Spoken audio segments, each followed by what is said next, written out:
Halo teman-teman, kembali berjumpa dengan channel Oktapadita. Baik, kita akan melanjutkan seri selanjutnya terkait dengan latihan soal untuk SKB Penata Komputer. Nah, sebelum kita ke latihan soal, ada beberapa hal yang ingin saya coba review. Jadi kemarin teman-teman saya coba untuk membuka sebuah Google Classroom, kemudian di situ teman-teman yang bergabung melakukan yang namanya self-assessment untuk mengetahui sejauh mana pemahaman terkait dengan persiapan yang ada. Nah, mohon maaf teman-teman kalau belum semua saya bisa tampung ya karena keterbatasan yang ada. Jadi, bagi teman-teman yang ingin mengetahui hasilnya, saya akan berikan review secara singkat. Jadi yang pertama ini adalah statistik capaian self-assessment Pamungkas 01. Peserta yang terdaftar itu ada 150 orang. Yang mengikuti ujian itu ada 113 orang atau 75,3% dari total yang terdaftar. Nah, untuk mengikuti ujian itu kemarin ada 2 kloter. Kloter yang pertama rata-rata capaiannya itu adalah 50,8, sedangkan kloter yang kedua itu adalah 45,6. Sehingga kalau digabungkan hasilnya itu adalah total rata-rata capaian seluruhnya itu adalah 48,2. Nah, dari hasil capaian teman-teman ada 51,32% atau 58 orang yang nilainya itu di atas rata-rata. Jadi ini teman-teman gambaran secara singkat. Dan mungkin untuk mengetahui sejauh mana tingkat capaian, saya rasa bukan hanya sekali tes ini saja teman-teman. Mungkin beberapa kali tes dan dari situ teman-teman bisa melihat apakah ada peningkatan ataupun stagnan di nilai tersebut. Sehingga perlu adanya belajar ataupun perlu lagi membaca dan menguasai hal-hal terkait literatur komputer. Jadi itu teman-teman statistik secara singkat. Nah, untuk capaiannya bagi teman-teman yang mengikuti ini saya bagikan ya. Ini untuk kloter yang pertama. Nanti teman-teman bisa lihat secara singkat ya. Ini adalah hasil capaiannya.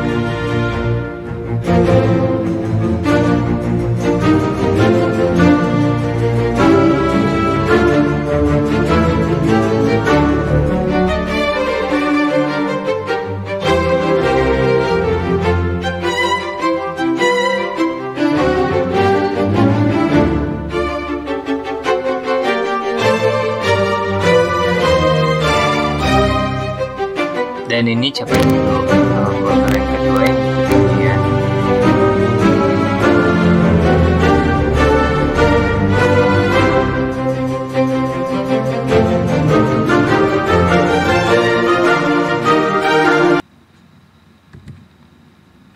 Jadi demikian teman-teman ya review singkat terkait dengan Google Classroom yang telah saya buat. Silakan teman-teman melihat sampai sejauh mana capaian teman-teman. Nah, berikut merupakan pembahasan soal-soal yang ada. Jadi saya bagi dua ya teman-teman. Bagian yang pertama ini akan membahas 50 soal. Nanti bagian yang kedua juga akan membahas 50 soal selanjutnya. Nomor 1.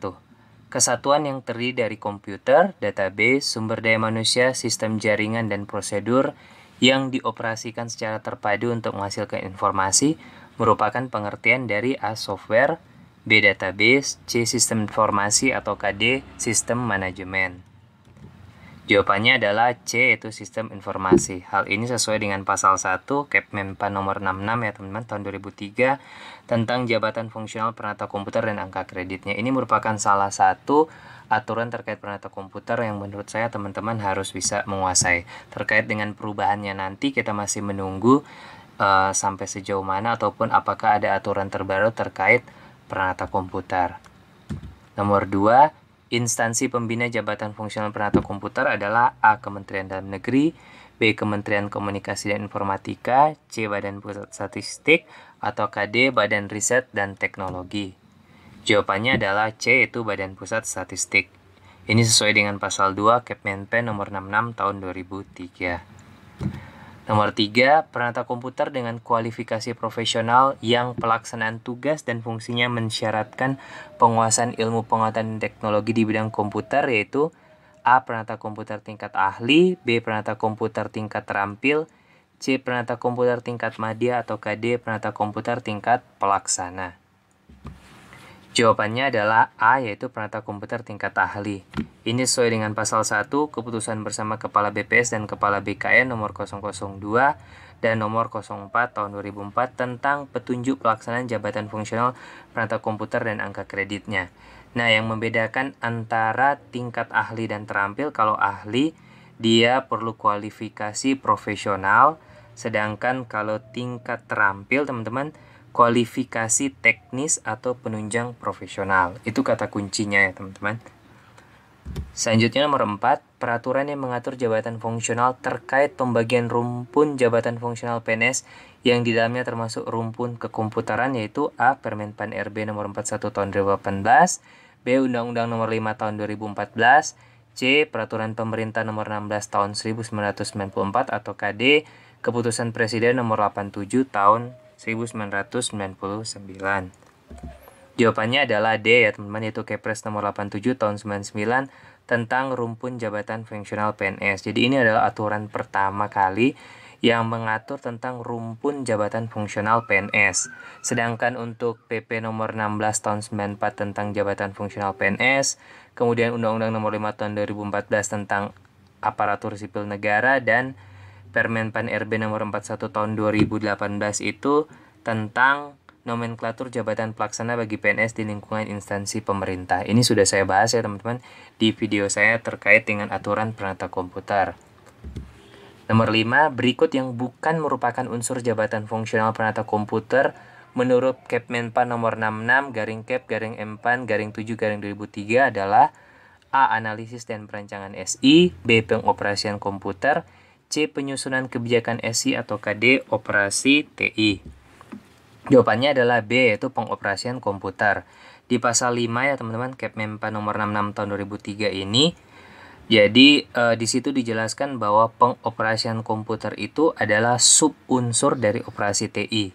Ini juga saya sudah bahas ya teman di video terkait dengan penata komputer, teman-teman bisa melihatnya. Nomor 6, menurut Undang-Undang ITE nomor 11 tahun 2008, pemanfaatan TI dan transaksi elektronik dilaksanakan berdasar atas asas-asas berikut, kecuali A. Kepastian hukum, B. Manfaat, C. Kemudahan, atau D. Itikat baik. Jawabannya adalah C ya teman-teman, yaitu kemudahan. Jadi kalau kita lihat di Undang-Undang ITE nomor 11 tahun 2008 pasal 3, di situ dijelaskan bahwa pemanfaatan teknologi informasi dan transaksi elektronik itu berdasarkan atas 1. Asas kepastian hukum, 2. Asas manfaat, 3. Asas kehati-hatian, 4. Asas itikat baik, dan yang terakhir adalah asas kebebasan memilih teknologi atau netral teknologi.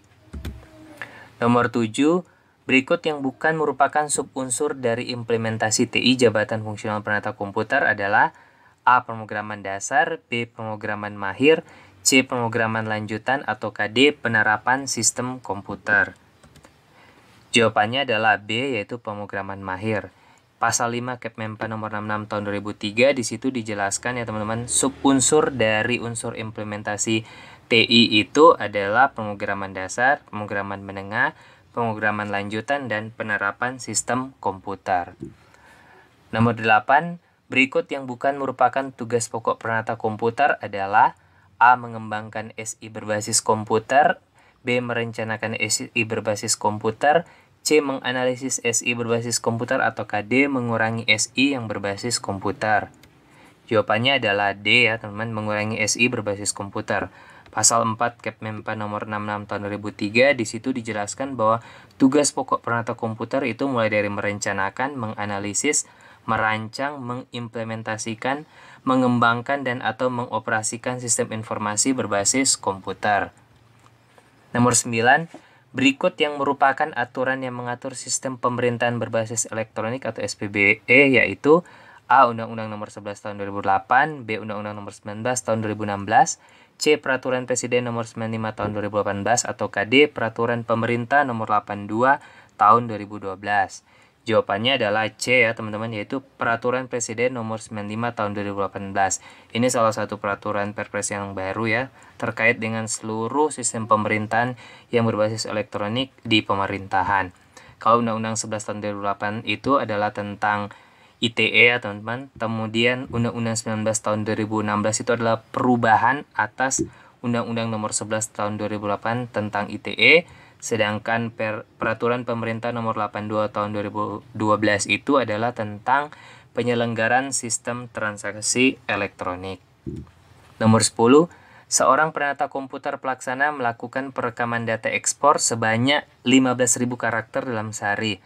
Kemudian dia melakukan perekaman data impor sebanyak 21.000 dokumen dengan menggunakan scanner berkecepatan 2.100 dokumen per jam atau 35 ppm. Hal tersebut merupakan kegiatan penata komputer dalam hal A. Melakukan perekaman data tanpa validasi, B. Melakukan perekaman data dengan validasi, C. Melakukan verifikasi perekaman data, atau D. Melakukan digitasi data spasial. Jawabannya adalah A, yaitu melakukan perekaman data tanpa validasi. Hal ini sesuai dengan lampiran keputusan Kepala BPS nomor 286 tahun 2004 tentang petunjuk teknis penilaian angka kredit penata komputer. Ini teman-teman bisa baca ya. Di situ ada berbagai macam jenis penilaian terkait dengan tugas pokok ataupun hal-hal yang dinilai sebagai seorang penata komputer.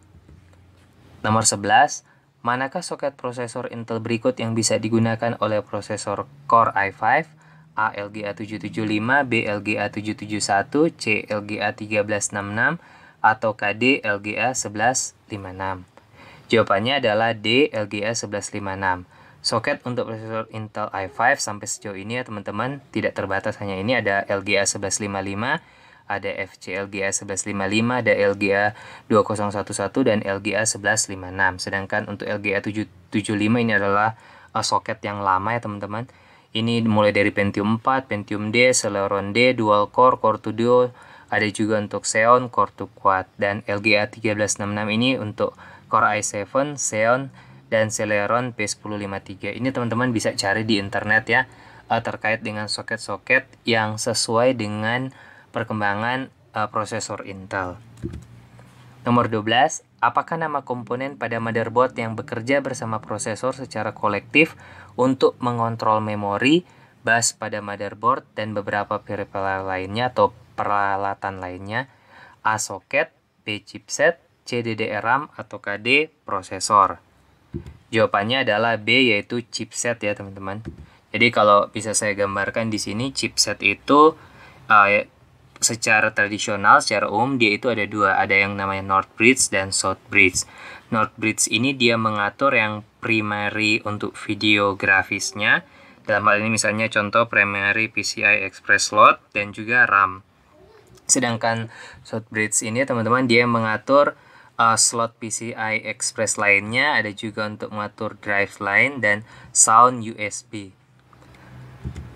Nomor 13, sebuah jalur yang menyediakan jalur koneksi sebesar 64 bit antara prosesor Intel dan North Bridge pada motherboard adalah A. Frontside bus, B. Chipset, C. DDR-RAM, atau D. Prosesor. Jawabannya adalah A, yaitu Frontside bus. FSB ini sering disebut juga sistem bus ataupun host bus. Jadi contohnya seperti ini teman-teman, seperti gambar yang di soal sebelumnya, ini prosesor untuk menghubungkan dengan North Bridge, yaitu ada sebuah jalur yang 64 bit koneksinya di sini dan dia namakan yaitu front side bus atau FSB.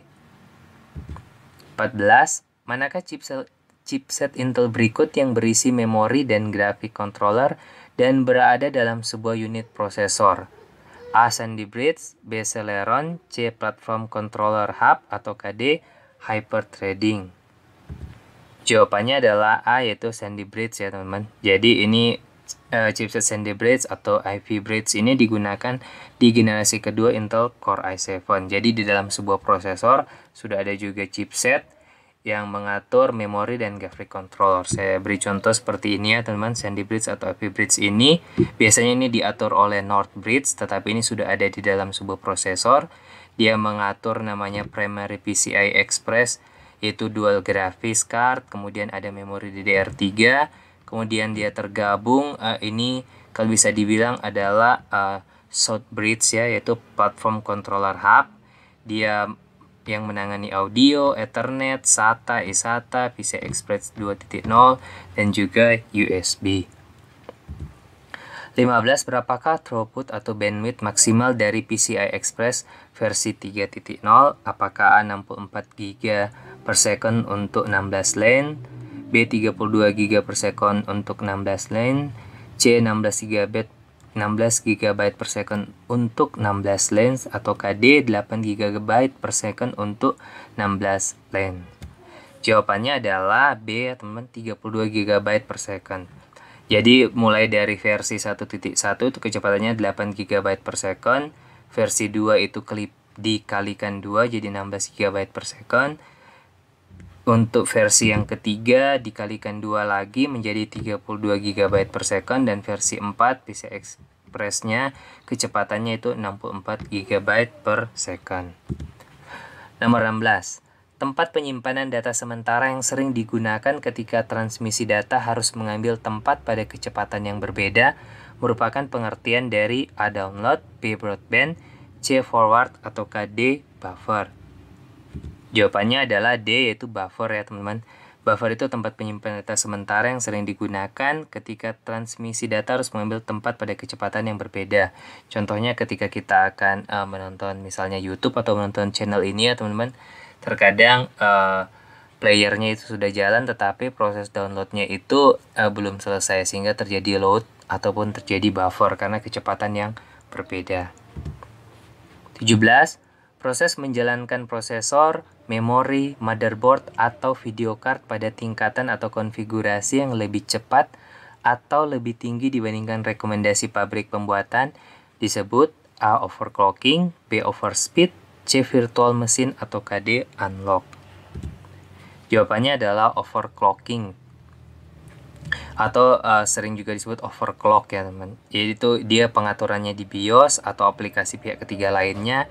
Salah satu contohnya misalnya dengan menaikkan pengalih atau multiplier frekuensi prosesor yang sebenarnya sudah diatur oleh pabrikan maksimalnya sekian, tetapi di overclock dinaikkan, ditingkatkan. Ini akan mempercepat proses daripada komputer, tetapi ada dampak-dampaknya. Misalnya salah satunya menjadi cepat panas dan sebagainya. 18. Apakah nama perangkat lunak sebagai pengganti standar BIOS yang dapat menjamin secure boot pada saat komputer pertama kali dinyalakan? A. Socket Programmable, B. UEFI, C. Bootable, atau D. Secure Boot.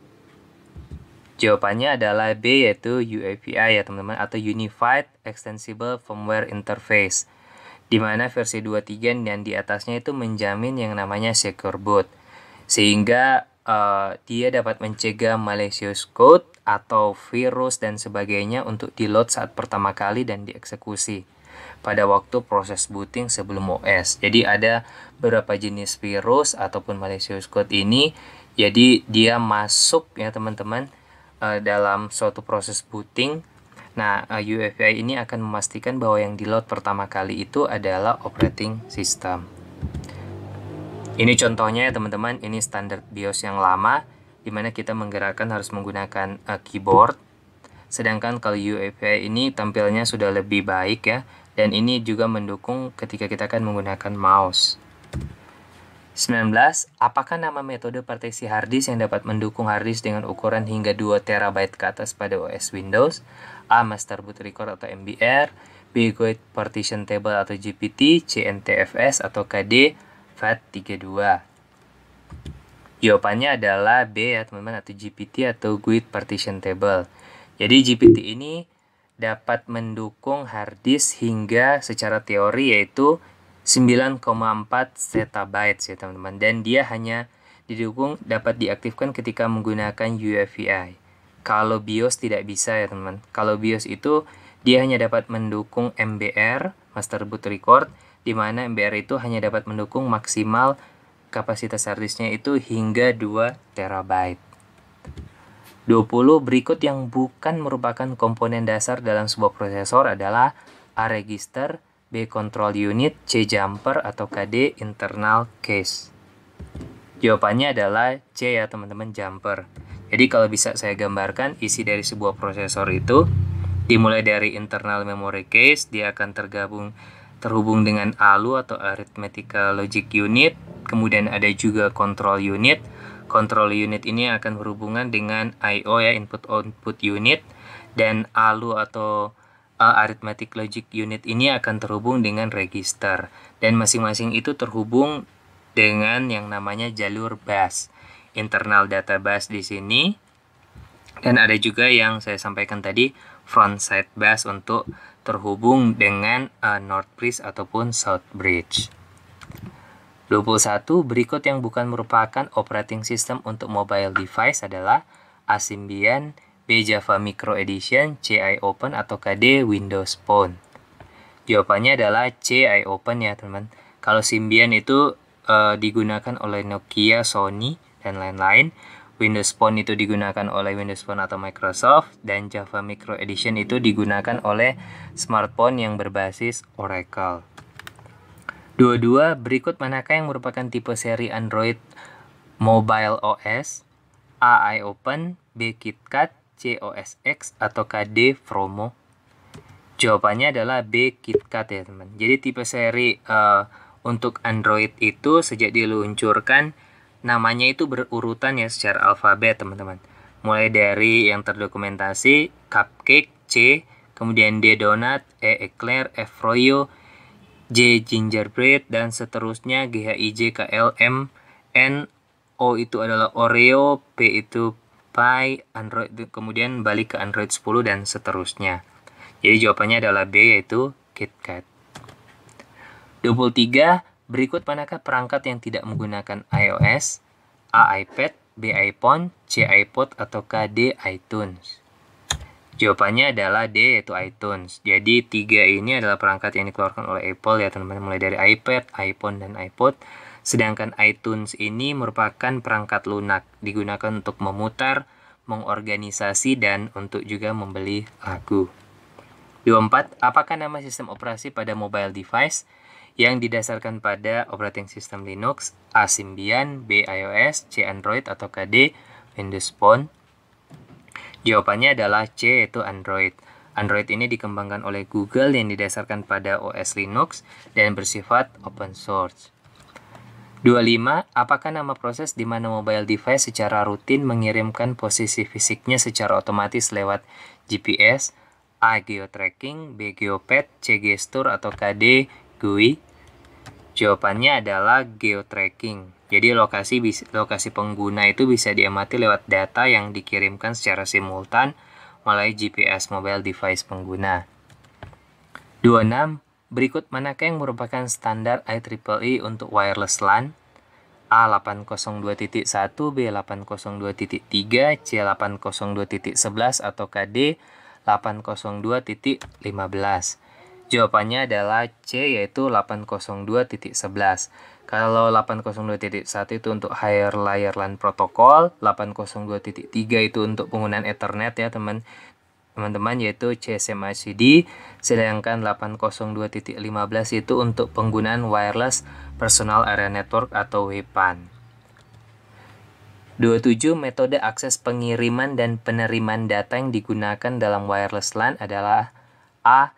CSMA/CA, B. CSMA/CD, C. SSID, atau D. Triple S? Jawabannya adalah A ya, CSMA/CA. Jadi kalau wireless itu karena dia tidak menggunakan transmisi lewat udara atau gelombang ya, jadi dia collision avoidance. Nah, jadi menghindari yang namanya tabrakan antar paket, antar data ya ketika dikirimkan. Berbeda dengan LAN, LAN itu bersifat CSMA/CD atau collision detection. Jadi sebelum mengirimkan, perangkat itu akan mengirimkan signal ke yang lain bahwa dia akan mengirimkan sebuah paket. Dan nantinya akan ditanggapi oleh masing-masing user atau node. Ketika kosong maka akan dikirimkan. Sedangkan kalau lewat wireless LAN, dia itu secara umum tabrakan itu akan dihindari, tapi kalaupun terjadi maka dia akan menunggu dalam periode waktu tertentu user yang akan mengirim, di mana waktunya itu secara acak yang disebut dengan back of time baru dapat mengirimkannya kembali. 28. Berikut manakah yang merupakan fungsi utama dari SSID? A. Menjamin komunikasi yang aman antara web server dan browser. B. Menjamin komunikasi yang aman antara server dan remote host. C. Sebuah parameter yang digunakan untuk identifikasi sebuah jaringan dan konfigurasi koneksi wireless. Atau D. Sebuah jenis password yang digunakan untuk mengamankan koneksi wireless. Jawabannya adalah C ya teman-teman, yaitu sebuah parameter yang digunakan untuk identifikasi sebuah jaringan dan konfigurasi koneksi wireless. Ini sering kita sebut kalau misalnya kita ingin connect ke sebuah jaringan wireless, kita tanya wirelessnya apa. Sebenarnya kita sedang menanya SSID-nya itu apa. Jadi sebuah nama yang unik untuk penamaan sebuah jaringan wireless. 29. Pada level Quality of Service atau QoS, keberapakah yang didesain untuk menjamin interaksi antara video dan suara, di mana dia bisa menjamin kurang dari 100 milisecond latensinya, A level 7, B level 6, C level 5, D level 4. Jawabannya adalah C level 5 ya teman-teman. Kalau level 4 itu controller load streaming media, level 6 itu layer 3 network control reserve traffic less than kurang dari 10 milisecond latensinya. Level 7 ini level yang tertinggi, itu layer 2 network control reserve traffic, yaitu lowest latency. Baru nomor 30, selain standar 802.11, manakah metode komunikasi wireless berikut yang bekerja dalam frekuensi 2,4 GHz? A. Bluetooth, B. Infrared, C. Satelit, atau D. Seluler. Jawabannya adalah Bluetooth ya teman-teman. Ini termasuk dalam wireless personal area network, yaitu Bluetooth dia bekerja dalam frekuensi 2,4 GHz. 31. Pengguna dapat mengirimkan email tetapi tidak bisa menerima email. Protokol manakah yang kemungkinan tidak dikonfigurasi dengan baik? A. POP3, B. FTP, C. SMTP, atau D. SNMP. Jawabannya adalah A, yaitu POP3.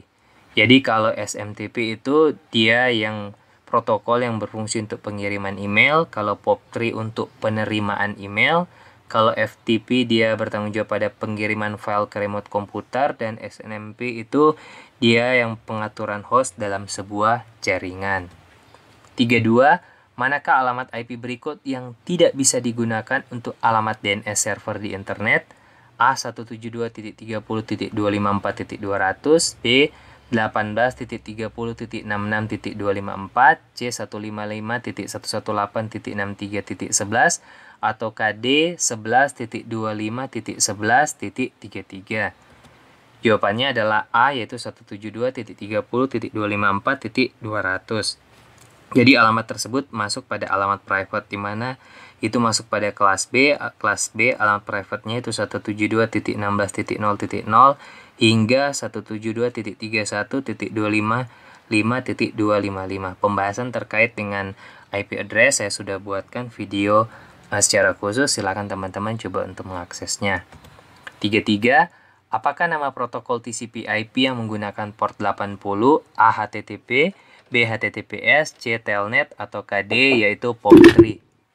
Jawabannya adalah A. HTTP ya teman-teman. Kalau HTTPS itu menggunakan port 443, Telnet itu menggunakan port 23, dan POP3 itu menggunakan port 110. 34. Berikut merupakan bilangan biner dari alamat IP 19.200.60.6. Apakah A, B, C, atau D? Jawabannya adalah C ya teman-teman. Jadi terkait dengan konversi dari bilangan desimal ke biner ataupun biner ke bilangan desimal, saya juga sudah pernah membahasnya di video-video sebelumnya. Silakan teman-teman coba untuk mengaksesnya untuk lebih jelasnya. 35. Manakah yang bukan merupakan layer dalam model OSI layer? Apakah A. Data link, B. Application, C. Session, atau D. Internet? Jawabannya adalah D, yaitu Internet. OSI layer itu terdiri dari 7 layer ya teman-teman. 7 lapisan. Yang pertama dari bawah ini semuanya itu physical, kemudian data link, kemudian network, terus ke transport, ke session, ke presentation, dan yang paling atas itu adalah application. Sedangkan untuk TCP/IP itu dari bawah dari network access, kemudian ke internet, kemudian ke transport, dan yang terakhir itu adalah application. 36. Apakah nama PDU atau Protocol Data Unit untuk layer transport pada model OSI layer? A bit, B frame, C paket, atau KD segmen? Jawabannya adalah D, yaitu segmen. PDU itu digunakan untuk memberikan penamaan data yang bergerak dari satu layer ke layer lainnya, teman-teman. Biasanya itu pada model OSI layer. Contohnya seperti ini ya, mulai dari atas, dari application, presentation, dan session itu PDU-nya dinamakan data, kemudian turun ke transport yang menangani bagaimana terkoneksi antara satu device atau host dengan host yang lainnya, dan reliability-nya dijamin lewat layer transport dinamakan yaitu segmen. Kemudian turun ke layer network, ini yaitu logical addressing, yaitu IP address yang bertanggung jawab dengan IP addressing, dan PDU-nya namanya adalah paket. Kemudian layer data link, ini adalah MAC and LLC, MAC address ya teman-teman, sedangkan LLC ini adalah logical, jadi dia yang menghubungkan antara MAC address dan network. Kemudian yang terakhir itu adalah physical, dia namanya adalah bit, dia yang bertanggung jawab dan terkait transmisi media, signal, dan juga operasi biner. Nomor 37, manakah peralatan network berikut yang bekerja di layer 3 pada model OSI layer? A hub, B router, C bridge, atau KD basic switch? Jawabannya adalah B, yaitu router.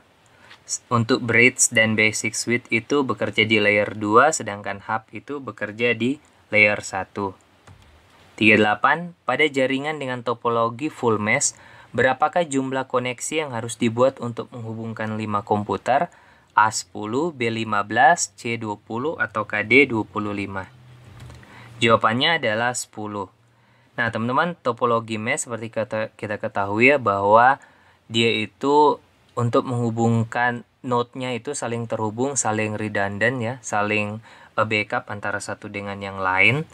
Sehingga untuk menghitung koneksi yang akan dibutuhkan, dia menggunakan rumus yaitu X dikali X kurang 1 per 2, di mana X itu adalah jumlah komputernya. Jadi kalau di sini soalnya diminta menghubungkan 5 komputer, maka jawabannya adalah 5 dikali 5 kurang 1 per 2, yaitu 20 per 2, hasilnya adalah 10. Contohnya seperti ini ya teman-teman. Jadi ada 5 koneksi di sini, masing-masing node itu harus saling terhubung. Kita lihat di sini 1, 2, 3, 4. Kemudian di sini 5, 6, 7, 8, dan yang kuning ini tinggal ke sini 9, dan yang ke hijau yaitu 10.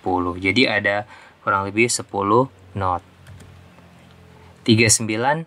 Manakah jenis kabel berikut yang bebas dari gangguan elektromagnetik atau radio frekuensi interference? A. Kabel twist pair, B. Kabel fiber optik, C. Kabel broadband koaksial, atau KD GSM ACD? Jawabannya adalah kabel fiber optik atau FO ya teman-teman. Jadi pada umumnya kabel FO itu bebas dari EMI atau electromagnetic interference maupun RFI yaitu radio frequency interference. 40. Port berapakah yang digunakan oleh protokol RDP? A53, B143, C389, atau KD 3389? Jawabannya adalah D, yaitu 3389. RDP yaitu Remote Desktop Protocol.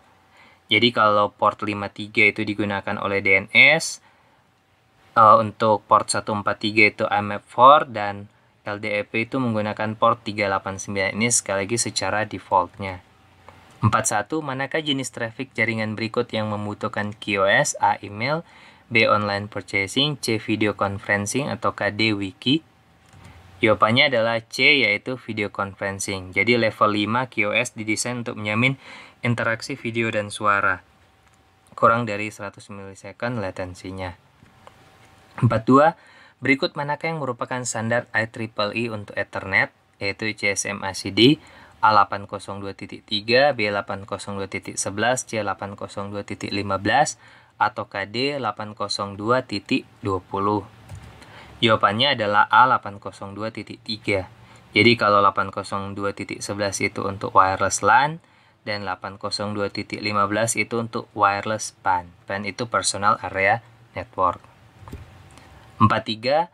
Tukang bangunan secara tidak sengaja memutuskan salah satu sambungan kabel fiber optik yang menghubungkan dua gedung perkantoran. Meskipun demikian, hanya sebentar saja terjadi gangguan, setelahnya layanan jaringan komputer kembali seperti biasa. Apakah karakteristik yang diterapkan dalam membangun arsitektur jaringan seperti skenario di atas? A. Scalability, B. Integrity, C. Quality of Service, atau D. Fault Tolerance? Jawabannya adalah fault tolerance ya teman. Jadi fault tolerance ini adalah salah satu karakteristik ketika kita akan membangun arsitektur sebuah jaringan. Jadi dia akan menjamin sampai sejauh mana sebuah jaringan itu mampu memberikan jaminan ya sekecil mungkin dampak dari kegagalan hardware maupun software dalam sebuah jaringan komputer. Fault tolerance ini biasanya dia menyediakan jalur redundan ataupun backup data untuk menjaminnya. 44. Sebuah perusahaan multinasional telah merubah kebijakan akses jaringan dengan cara memperbolehkan karyawan mengakses jaringan perusahaan menggunakan laptop atau smartphone pribadi. Apakah nama tren akses seperti ini? A. Cloud Computing, B. Own Devices, C. Teleconference, atau D. Bring Your Own Device? Jawabannya adalah bring your own device.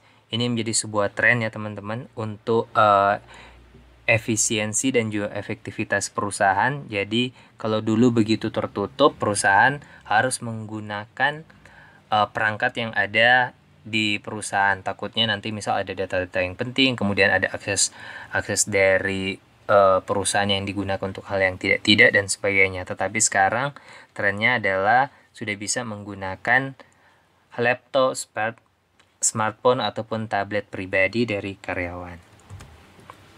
45. Apakah yang dimaksud dengan ISP? A. Sebuah organisasi yang mengembangkan standar pengkabelan dalam jaringan. B. Sebuah protokol yang mengatur bagaimana komputer berada dalam sebuah jaringan.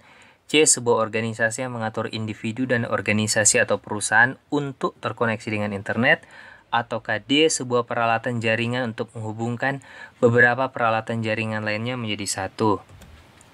Jawabannya adalah C, yaitu sebuah organisasi yang mengatur individu dan organisasi atau perusahaan untuk terkoneksi dengan internet. Jadi ISP itu adalah Internet Service Provider.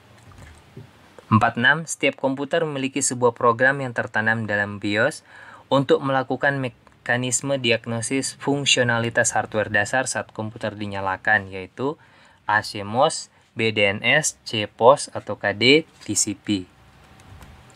Jawabannya adalah C, yaitu POS. POS itu adalah Power on Self-Test. Dia akan melakukan diagnosis awal ketika komputer pertama kali dinyalakan. Kalau dia berfungsi dengan baik seluruhnya, maka akan di-load OS-nya. Tetapi jika tidak, biasanya dia akan menampilkan sesuatu di layar ataupun lewat bunyi ya teman, lewat kode bip tertentu. 47. Tanggal dan jam komputer selalu berbeda atau tidak sesuai dengan keadaan. Sekarang setiap komputer dinyalakan kembali. Salah satu hal yang bisa dilakukan untuk menyelesaikan permasalahan tersebut adalah A. Mengganti power supply komputer, B. Melakukan update BIOS, C. Format hard disk, atau D. Mengganti baterai CMOS. Jawabannya adalah D, yaitu mengganti baterai CMOS. Salah satu penyebab tanggal dan jam pada komputer tidak sesuai lagi adalah karena settingan BIOS itu tidak bisa tersimpan lagi ketika komputer itu mati ya teman-teman. Sehingga daya yang akan digunakan dari baterai CMOS yang pada saat komputer yang mati itu tidak ada. 48. Berikut merupakan kemungkinan penyebab utama hasil POS yang menunjukkan dispute failure, insert system disk, and press enter. A. Kerusakan pada RAM yang tidak bisa di-load. B. Kerusakan pada graphic card. C. Kerusakan pada BIOS. Atau D. Kerusakan pada hard disk atau sistem pada hard disk hilang. Jawabannya adalah D, yaitu kerusakan pada hard disk atau sistem pada hard disk itu hilang ya teman. 49. Komputer desktop tiba-tiba tidak bisa membaca drive USB flash disk. Yang dapat menjadi kemungkinan penyebabnya adalah A. Power supply komputer sudah lemah, B. OS tidak bisa meload flash disk, C. Kerusakan pada BIOS, atau D. Kerusakan pada sistem yang ada di hard disk. Jawabannya adalah A, yaitu power supply komputer sudah lemah. Jadi power supply itu yang sudah lemah menyebabkan kurangnya tegangan yang mengalir. Nah, flash disk itu membutuhkan tegangan yang rendah, teman-teman. Kalau powernya kurang, maka komputer itu tidak bisa membaca flash disk tersebut. Contohnya misal kalau kita menggunakan desktop ya, kadang kalau kita colok flash disknya itu di bagian depan tidak terbaca, tetapi ketika kita colok flash disknya itu di bagian belakang dari casingnya itu bisa dibaca ya teman-teman. Itu salah satu penyebabnya adalah power supply komputer sudah mulai lemah. 50. Setelah diperiksa ketersediaan memori dan scanning antivirus, sistem komputer dinyatakan baik-baik saja. Tetapi komputer tiba-tiba sering restart sendiri. Yang bisa menjadi penyebab adalah A. Prosesor tidak kompatibel, B. Pasta pendingin pada prosesor sudah kering, C. Windows tidak kompatibel, atau KD. Kerusakan pada bootable system yang ada di hard disk. Jawabannya adalah B ya teman-teman, yaitu pasta pendingin pada prosesor sudah kering. Pasta ini sangat penting, jadi dia yang nantinya berfungsi untuk menyalurkan panas dari integrated heat spreader-nya ke heatsink. Jadi antara prosesor dan heatsink ada baiknya itu ada sebuah pasta ya teman-teman, yang nantinya akan menyalurkan panasnya. Sehingga kalau itu sudah kering, prosesor jadi cepat panas, maka sistem akan langsung mematikan komputer secara otomatis. Baik teman-teman, demikian soal yang terakhir, dan untuk pembahasan pamungkas 01 ini, sampai berjumpa di kesempatan selanjutnya. Terima kasih sudah menyaksikan channel Oktapadita.